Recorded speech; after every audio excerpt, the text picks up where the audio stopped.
The Oscar-winning actress had the preventative surgery to remove her ovaries and fallopian tubes last week. Writing in the New York Times, she said it was something she'd been planning for some time. She said, "I feel feminine and grounded in the choices I make for myself and my family." The 39-year-old had a double mastectomy in 2013 after it was found she had a faulty gene which sharply increases the chance of her developing breast and ovarian cancer. The actress, who is married to movie star Brad Pitt and has 6 children, also spoke about that decision. I feel very happy that I made the choice I made, and I will follow up with the other surgery at some point because my mother had breast and ovarian cancer. Yeah. Off the red carpet, she's also known for her humanitarian work as a UN Special Envoy. Angelina. The effects of this surgery mean she is now in the menopause. She says it's not possible to remove all the risk because she is prone to cancer and wants to raise awareness for other women. Sarah Corker, BBC News. Here on the red carpet, the woman behind this epic movie, Unbroken. And first of all, Angelina, how daunting is it directing the tale of a real-life figure and one as extraordinary as Louis? Very daunting, because you feel a great responsibility to him, his legacy, and all the men he represents, many of the men who are here tonight, and you hope that especially a film coming out in this season, the holiday season, that you give people something that they enjoy, but that is also inspiring, and so it's a great responsibility, and it's a very epic film, and so I often felt on set that I was, I wondered if I was up to the task, and I'd be good enough to do this. And fortunately, I had a lot of great support and a great team. What was it like meeting Louis Zamperini in person? He was everything you'd hope he'd be. He really was an extraordinary person. He was of such goodwill for everyone. He saw greatness in everybody. He'd spend time with my children, and the way he talked to them and spent time with them. He taught me so much about faith, life, how to meet any challenge, and when I didn't know whether I'd have tough days on this film and say, "Oh, I just don't know if I can do it," I'd call Louis, and he'd be the first one to give me the pep talk to get me through it. And he was witty and loving and a really, really, truly great man. What was it about his story that drew you in particularly? I think there's so much in the world today that can be quite overwhelming for all of us, so much that feels, we have more refugees today, more people displaced from conflict than after World War II. We have so many open-ended conflicts. We have so much hate and aggression, and I think everybody needs to remember what it is that can help to get us through that, and that is our faith and our brotherhood and the strength of the human spirit. And it is something to count on and to believe in and to find within ourselves and step forward and try to be the best we can be. And he reminds us of that. Angelina, thank you very much for talking to us. Have a wonderful premiere. Thank you. I like Sleeping Beauty. I thought Sleeping Beauty was in that version in the 50s. She was a very 1950s princess, I think, waiting for her Prince Charming to save her. And I thought Maleficent was just so elegant and powerful and, deliciously wicked. I shall bestow a gift on the child. Before the sun sets on her 16th birthday, she will fall into a sleep like death. It's a fantastic movie. You look stunning in it and quite scary. And that's one of the reasons that Vivian stars in it, your daughter. She's in about 2 scenes, and they're really cute little scenes, but I'm a mom. But she wasn't because I wanted her in a film. It was out of necessity, because after I've cursed the child, we run into each other, and she is so full of love and light that she doesn't see how people normally see me. She doesn't see a demon or a villain or something ugly and evil. So other little kids, they saw me in my costume, and they cried. So so I had to cast the only child I knew who was 5 years old, little girl who wouldn't cry, which was Viv. Your humanitarian work is well known. You're very dedicated to that. It started back with Lara Croft, didn't it, in Cambodia? Is that where it first sort of started? It was the first time I was in Cambodia. It was the first time I realized, I think we all have that moment in our lives where we kind of really question how much we know and our education and what we've been told. Mm-hmm. And we realize that we have to do our own digging in our own research and find out what the truth is really for us. And at the time, there was a lot of violence happening in Sierra Leone, and so I did a lot of research, and then I asked to go to Sierra Leone, and I went, and it was the first time I was in that kind of a situation. My whole life changed. I realized how sheltered I'd been and how fortunate I was, and how, and I felt horrible for ever having been self-destructive or self-pitying, because in comparison to what people really go through, I'm so blessed, and I just felt a responsibility to be a better person. Lots of people will want to know how you are health-wise. They'll be concerned about you. Are you well? Yes, that's very nice that they would be concerned. I'm very, very well. I feel very happy that I made the choice I made, and I'm and I will follow up with the other surgery at some point, because my mother had breast and ovarian cancer. And I'm very happy to have started. My life now is very much having.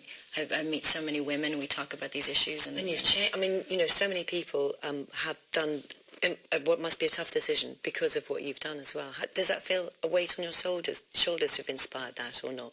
Or is that? I received a letter the other day from a woman who said that she got checked and found out that she had it, and she'd already been through the surgery, and she's home and she's happy and she's with her kids. And if just for that letter, or just for that one, that's very moving to me. Angelina, it's lovely. It's been an absolute pleasure meeting you. Thank you very much indeed for talking to us. Thank you. It gave her a lot of gratitude that that Angelina now saved her own life. Whereas, and since she couldn't go back and save herself, she was very happy to hear that. If there's a lot of women out there that have a high risk in their family, they should get tested, and if they have that BRCA gene, then they have the opportunity to take preemptive action. And that's what Debbie would like to have happen. Angelina Jolie's done something quite extraordinary this week. Absolutely. I mean, I was shocked when I read it myself. What I like about it is she went away, had it done, and then publicly she's spoken about it in such a way. I hope people be inspired to go and get checked. Definitely. And also, I think, is it also right to the fact that she's such a famous actress, such a beautiful actress, that kind of added to the poignancy of it? Well, personally, I don't think just because she's beautiful or anything, but as an outsider, you would look at her and think, oh my God, this lady has got everything. She's got the looks, the husband, the kids. She does a lot for charity. She's intelligent. And it just goes to show it can happen to absolutely anybody. So, yeah, go on. Personal confessions can have an impact. Absolutely. Like myself, being in the public eye, I had postnatal depression, and obviously having a disabled child, I think it's good when you're in a situation that you can speak out, because people do get inspired and hopefully can act on it. Because it's true that with Angelina Jolie, people have taken notice of this in a way they would never have done.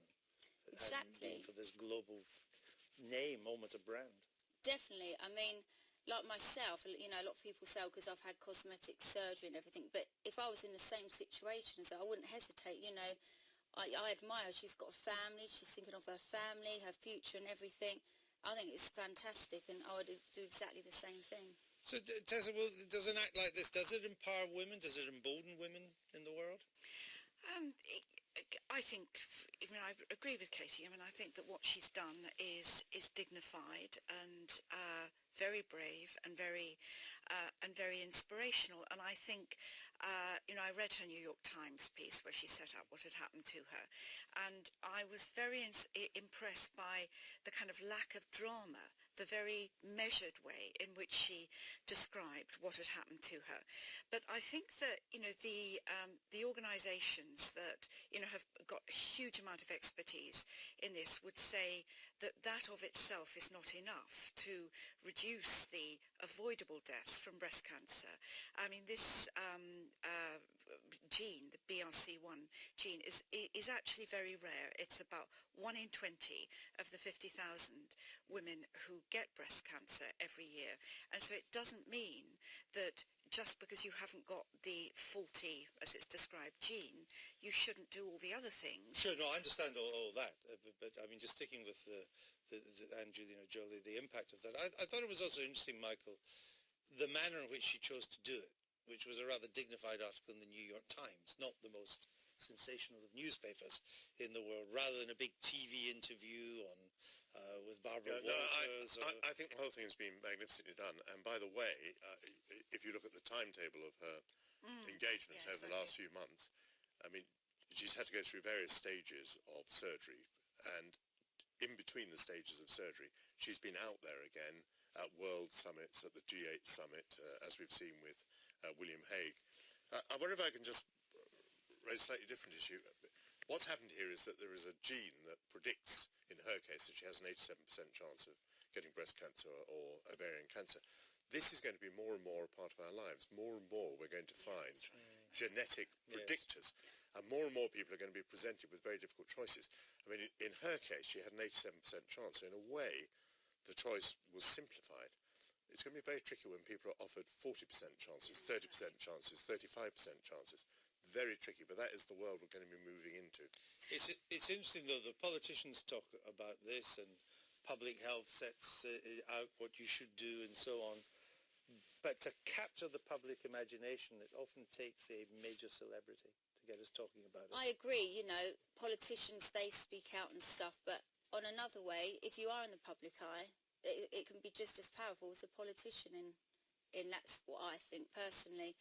I mean, you can, like, I agree, Angela done it in such a dignified way, whereas you can look at Jade Goody, she filmed her whole steps of it. You know, everyone does it differently. But both of them, you've got to admire both, they both made awareness for it, and people should treat their body, you know, like a car. It needs an MOT, you should always get checked and never think, oh, it will never happen to me, because it can actually happen to anyone.